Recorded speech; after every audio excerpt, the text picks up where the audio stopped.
तो जी दोपहर का टाइम हो रहा था, खाना वाना खाने के बाद में आराम ही कर रहे थे कि इतने में आ गया मेरा भाई पिज्ज़ा लेके। थोड़ा सा पिज़्ज़ा तो खाया क्योंकि खाना वाना खा चुके थे। और इसके बाद में शाम को आजकल चाय नहीं होती, क्योंकि शाम के टाइम अक्सर ही किसी तरह की कोल्ड ड्रिंक्स बन जाती हैं या तो फिर मार्केट से ली हुई भी आ जाती है। अच्छा, आज मैंने बनाया था मैंगो जूस शाम को। वैसे चाय तो लगभग शाम की छूट ही चुकी है। वैसे ये इसमें जो जूस में टुकड़े से आ रहे हैं ये आइस के हैं, बाकी आम के तो नहीं है, क्योंकि मैंने जूस को छान लिया था। सभी को स्मूथ जूस ही पसंद है। और देखिए कितना अच्छा प्यारा कलर आया है, इसमें कोई फ़िल्टर नहीं है। और ये बहुत ही अच्छा प्यारा सा कलर वाला अच्छा खासा अच्छा बढ़िया वाला जूस बन के हुआ तैयार। और ये देखिए दोनों हमारे बच्चों का रिएक्शन। वैसे मैं ज़्यादा करके शूट करती नहीं हूँ, लेकिन आज मैंने कर लिया था। Hi guys, good evening, Radhe Radhe, Jai Shri Shyam. Welcome back to my new blog. कैसे हैं आप लोग? उम्मीद करती हूँ आप सभी लोग अच्छे होंगे, खुशहाल होंगे, मज़े में होंगे। हम सभी ठीक हैं। दिन है शनिवार का, डेट है 15 जून। जी हाँ। और आप लोगों के यहाँ मौसम की क्या हालचाल चल रहे हैं मुझे बताइएगा ज़रूर कमेंट सेक्शन में। और अभी बज गए हैं शाम के 5:30 हो रहे हैं और अभी हम लोग जा रहे हैं खेत में। तो जी हाँ, अभी मैं फिर से नहा ली हूँ। एक बार सुबह नहा चुके हैं, अभी फिर से नहा लिए, क्योंकि गर्मी तो कम होने का नाम नहीं ले रही है। खेत में जा रहे हैं और बाकी मैं मिलती हूँ आपको रास्ते में। आने के बाद भी मुझे ढेर सारे काम है, तो मैंने अगला ब्लॉग शुरू कर लिया। चलिए दोस्तों, मिलती हूँ रास्ते में।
इसके बाद जी हम लोग पहुँचे खेत में, और बच्चों को तो आपने देखा ही, वो लोग सरप्राइज़ प्लान कर रहे थे और मैं पीछे पीछे सुनती जा रही थी, लेकिन मुझे कुछ सुनाई नहीं दिया।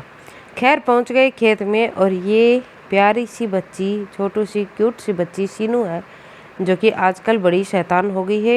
एक दिन मैं बीच में खेत में नहीं गई तो इतना उतर उतर के भागती है गोद से कि मैं क्या ही बताऊँ आपको। तो मैं इसकी चोट दिखा रही थी, ये ना छूट के भागती है तो फिर इधर उधर चढ़ जाती है, फिर इसे थोड़ी बहुत चोट लग जाती है, जगह जगह लगी हुई है। तो इसका ट्रीटमेंट चल ही रहा। उसके बाद में हम लोगों ने अच्छा खासा इसके साथ 1-1.5 घंटा खेला, और फिर मैंने पी चाय खेत में। अच्छा, चाय बना ली थी मेरी बहन ने मेरे जाने के बाद में, तो फिर मैंने बैठ के आराम से अपनी चाय एंजॉय की तसल्ली से।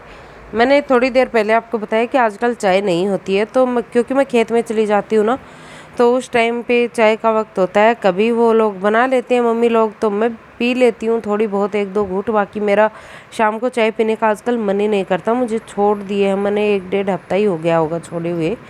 फिर दोस्तों आ गए हम लोग वापस, घर आ गए हैं वापस। और अभी ये देखिए बाल्टी भरी हुई है आम की, तो ये मुझे निकालने थे। तो पहले तो मैंने सोचा मैं इस डब्बे में ही निकाल के रख देती हूँ, लेकिन फिर इसमें ग्रीन चिलीज अदरक वगैरह रखी हुई थी, तो फिर ये था कि आम भी गीले हैं तो ये सूख भी जाएंगे, तो मैंने बड़े से पतीले में आम को निकाल दिया है। और देखिए आम कितने हरे आ रहे हैं बताओ, जबकि आम सारे के सारे ही पीले थे। वैसे हरे भी थे, लेकिन इतने भी हरे नहीं थे कि ये तो कच्ची कैरी लग रही है। और ये खुशी दिया बत्ती वगैरह लेके घूम रही है, कर रही है वो अपनी पूजा शाम के टाइम की। अच्छा, मैं ज़्यादा करके शाम की पूजा बच्चों से ही करवाती हूँ, क्योंकि इस टाइम मुझे किचन में काफ़ी सारा काम होता है। और वही ये देखिए मैंने आम निकाल दिए हैं और अब मैं फिर से किचन में सारा सामान लगा दूंगी, जो दूध दही वगैरह हम लोग लेके आए थे, और पानी गर्म होने के लिए रखूंगी, क्योंकि मुझे बनाना है कड़ाह प्रसाद।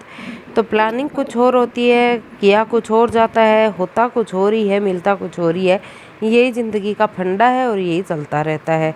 तो चलिए दोस्तों, ये देखिए मैंने सारे सामान को मैंने अरेंज कर दिया था, और मुझे आज सुबह से पता था कि आज महानवमी है, तो फिर मुझे शाम को प्रसाद बनाना है। तो मैंने दोपहर में किचन को ना अच्छे से नीट एंड क्लीन करके ही गई थी मैं। अभी आके रखे इसके सारे बर्नर वगैरह सेट किए हैं, और देखिए पानी हो गया हमारा गर्म।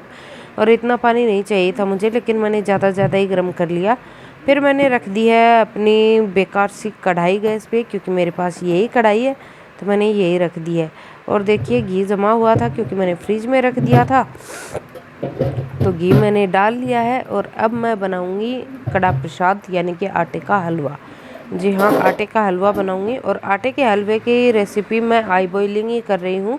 आप लोग बराबर बराबर सारी चीज़ें ले लीजिएगा, जैसे 1 कटोरी घी, 1 कटोरी आटा, और फिर आगे बताती हूँ उसमें चीनी वीनी कितनी जाती है वो।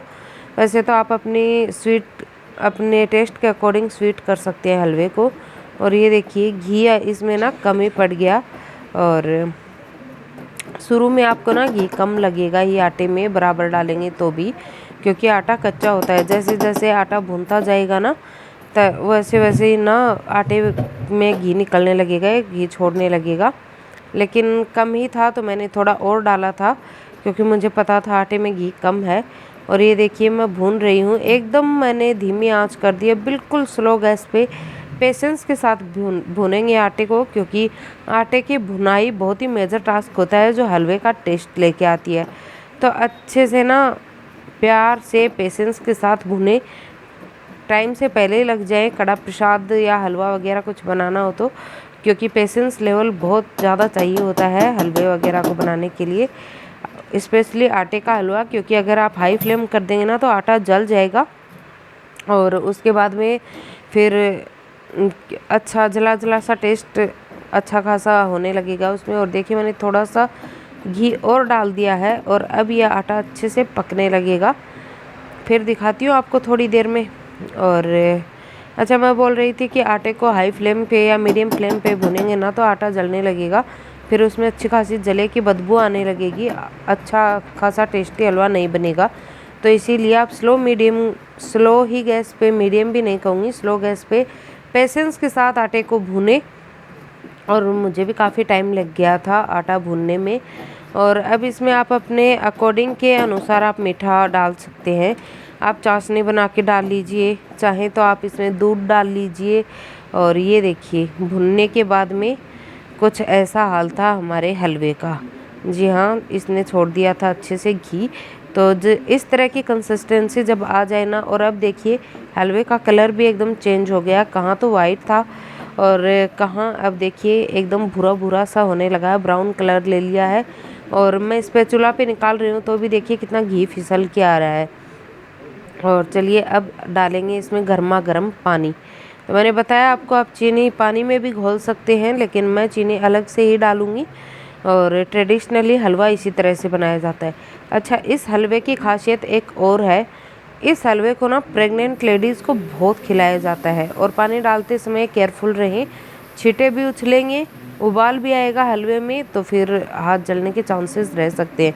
और पानी डालते ही देखिएगा एक कढ़ाई छोड़ने लगा है हलवा, यानी कि एकदम अच्छे से एकदम परफेक्ट बुना है। मुझे कुछ ज़्यादा ही गाढ़ा लग रहा था, तो फिर मैंने थोड़ा सा 2 घूंट के करीब पानी मैंने और डाल दिया।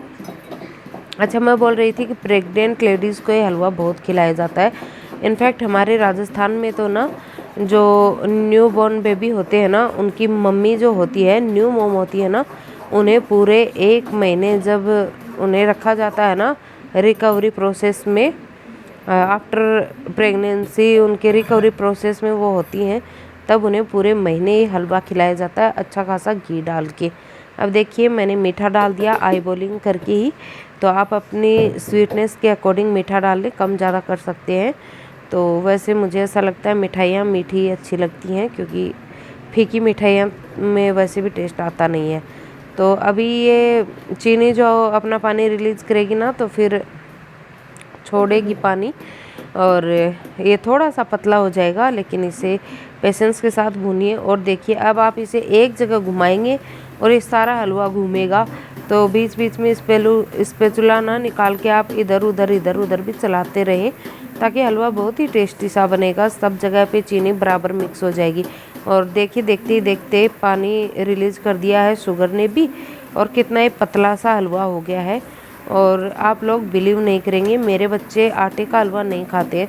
अच्छा, खुशी को ना एक बार उसने आटे का हलवा खाया था ना, तो इसमें गुठलियाँ पड़ गई थी, तो आप इसे छोड़े नहीं, पानी डालने के बाद लगातार चलाते रहें, तो गुठलियाँ पड़ गई थी। मेरे ससुराल में पता नहीं किसने बनाया था, तो फिर तब से उसे ना इस हलवे से नफ़रत हो गई। वो ऐसी वैसी कुछ भी चीज़ नहीं खाती है, बहुत ही ज़्यादा उसके नखरे होते हैं खाने में।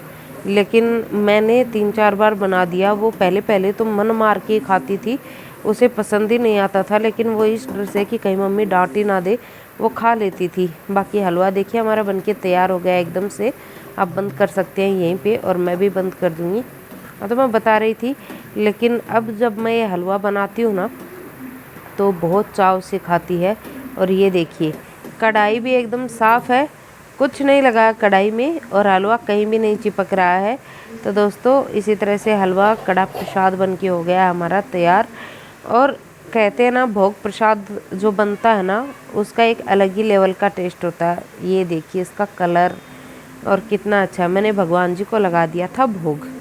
इसके बाद नाइट में मैंने कुछ भी शूट नहीं किया, खाना वाना खाया, पिज्ज़ा विज्ज़ा खा लिया बचा हुआ था, और अब सीधा मिलूंगी मैं आपको कल सुबह। हेलो दोस्तों, good morning, welcome back again. और जी ब्लॉग कल शाम से चला आ रहा है, पता नहीं कितना शूट हुआ कितना नहीं। बाकी अभी ना मैं इस वाले ब्लॉग का एंड करूँगी, उससे पहले मैं बता देती हूँ, नाइट में मैंने हलवा बनाया था, आटे का कड़ा प्रसाद बोलते हैं ना, वो मैंने बनाया था। क्योंकि कल थी महानवमी, रामनवमी थी, बड़ी नवमी बोलते हैं उसको हम लोग क्या बड़ी नवमी होती है वो। तो बस उसी में हमारे वहाँ पे महापुरुष महाराज की धोख लगाई जाती है, प्रसाद चढ़ता है वहाँ पे, ऑफकोर्स साल में एक ही बार आती है। तो फिर मैंने भी शाम को ना हलवा बना दिया था आटे का। बनाना तो मैं वैसे मुझे सूजी का हलवा बनाना था, और या फिर मैं खीर और चूरमा बनाती, लेकिन फिर ज़्यादा इतना कोई किसी का खाने का मन तो था नहीं, तो फिर मैंने सोचा चलो कड़ा प्रसाद बना देती हूँ। और क्या माइंड ब्लोइंग कड़ा प्रसाद बना था, मतलब आटे का हलवा इतना टेस्टी बना था ना। मेरे बच्चों को आटे का हलवा ज़रा कम पसंद आता है। इनफैक्ट हमारे यहाँ खुशी तो हलवा बिल्कुल नहीं खाती है। हाँ, हमारी हैप्पी को हलवा हर एक मिठाइयों से अजीज़ है। वो मतलब बाहर की मिठाइयाँ नहीं खाएगी, वो खा लेती है कि उसका ऐसा होता है कि वो बाहर की मिठाइयाँ नहीं खाती है। घर में उसे हलवा मिल जाए ना तो उसे रामी मिल जाते हैं, फिर घर की मिठाइयाँ वो अच्छे से खा लेती है। उसे ना बाहर की मिठाइयों का एक पीस दे दो तो पूरे दिन लेके मंडराती फिरे, घूमती फिरेगी पूरे घर में। और वहीं पे हमारी खुशी है, उसे बाहर का खाना, सी लव्स इट। उसे मतलब पिज़्ज़ा, बर्गर, चाउमीन फलाना ढिमकाना, ये सब चीज़ों पे तो वो मरी मरी जीती है, ऐसा होता है। उसे गाजर का हलवा बहुत पसंद है, और हमारी अवनी को गाजर का हलवा ज़रा कम पसंद आता है। तो दोनों की ना बिल्कुल खाने पीने की चीज़ों में ना शायद ही कोई चीज़ ऐसी हो, चॉकलेट वगैरह ही, जिसपे वो एक मत होती हैं दोनों, वरना उनकी पसंद लेफ़्ट राइट ही रहती है हमेशा। तो खैर चलिए, मैं बात कर रही थी प्रसाद की, तो जी भोग प्रसाद बना था कल। बाकी तो मैंने आपको दिखाया ही है कि आया था कल पिज़्ज़ा, तो फिर वो रखा हुआ था, 3-4 पीस उसके रखे हुए थे, एक एक वो खा लिए थे हम लोगों ने। तो ज़्यादा कुछ खाना वाना बनाया नहीं, बस प्रसाद बनाया, भगवान जी को भोग लगाया, पिज़्ज़ा गर्म किया था अच्छे से। अच्छा, वो ना उतना ज़्यादा लाए थे ना, तो पका हुआ नहीं था, और उसको मैंने दोबारा गर्म किया ना, इतना टेस्टी, इतना अमेजिंग वो पिज़्ज़ा हो गया ना, क्या ही बताऊँ। और बहुत अच्छा लगा वो खाने में। और बस अभी इस वाले ब्लॉग को एंड कर रही हूँ। तो कल का जो कुछ भी मैंने आपको दिखाया वो तो आप लोगों ने देख लिया होगा इससे पहले। और अगर आप लोगों को मेरा वीडियो पसंद आया है तो मेरे चैनल को सब्सक्राइब कीजिएगा, वीडियोस को लाइक कीजिएगा, शेयर कीजिएगा, कमेंट्स कीजिएगा। बाकी मैं मिलती हूँ आपको अपने अगले व्लॉग में। तब तक के लिए आप लोग अपना ध्यान रखिएगा और थैंक्स फॉर वॉचिंग दोस्तों। Take care, bye bye.